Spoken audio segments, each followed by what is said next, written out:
It's hard to imagine a childhood that was more intellectually nurturing than Felix Mendelssohn's.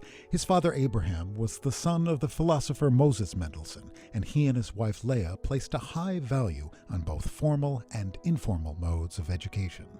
The affluent Mendelssohn household in Berlin was the site of frequent cultural evenings in which the most prominent artists, scientists, and thinkers of the day participated. In the words of the Mendelssohn scholar Sarah Rothenberg, Europe came to their living room.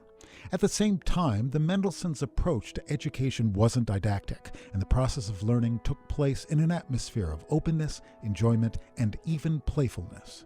When Mendelssohn was born in 1809, the works of Shakespeare had already been held in the highest esteem by Germans for generations. The first translations of Shakespeare plays were done in German, and the etymological relationship between the English and German languages made these translations particularly natural.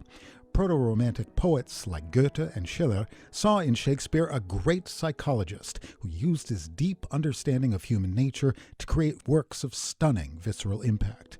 In the minds of these writers, Shakespeare provided a model for a new type of German theater that would cast off the restraints of the neoclassical French drama that was dominant in 18th century Germany.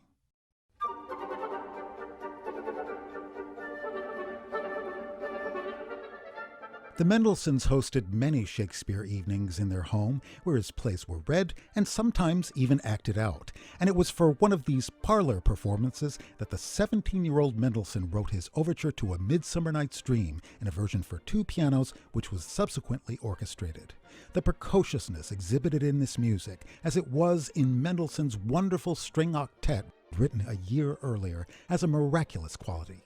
Although Mozart may have been the greatest musical prodigy the world has known, even he didn't find his full voice as a composer at as early an age as did Mendelssohn.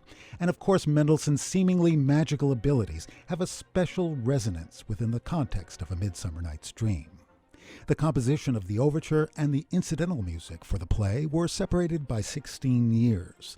In 1841, Mendelssohn received a commission from the King of Prussia to write music to accompany a production of Sophocles' tragedy Antigone at the Palace Theatre. He responded with music scored for a narrator, tenor and bass soloists, two men's choirs, and orchestra. The following year, the king asked Mendelssohn to take on the same task for an upcoming performance of A Midsummer Night's Dream, and the scoring of the music Mendelssohn wrote, which includes two female soloists and two women's choirs, appears to have been conceived as a mirror image of his Antigone music. Mendelssohn's music for Shakespeare's play has 14 numbers, of which the previously composed overture is first. It's followed by a mixture of vocal movements, melodramas in which music is either interspersed between bits of text or used as a background, and purely instrumental numbers. These orchestral pieces were later gathered into a concert suite that includes a prototypically elfin Mendelssohn scherzo, a turbulent intermezzo, a magically evocative nocturne, and a wedding march that was to become ubiquitous. These pieces have become so well known in concert performances that hearing them within the original context of the play is strikingly rewarding.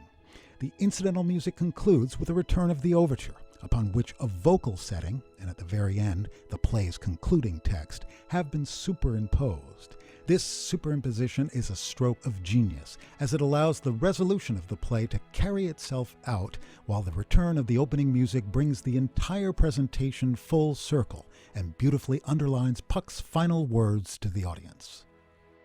If we shadows have offended, think but this, and all is mended, that you have but slumbered here while these visions did appear, and this weak and idle theme no more yielding but a dream. Gentles, do not reprehend. If you pardon, we will mend.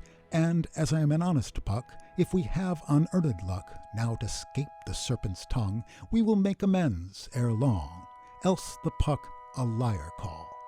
So good night unto you all. Give me your hands if we be friends, and Robin shall restore amends.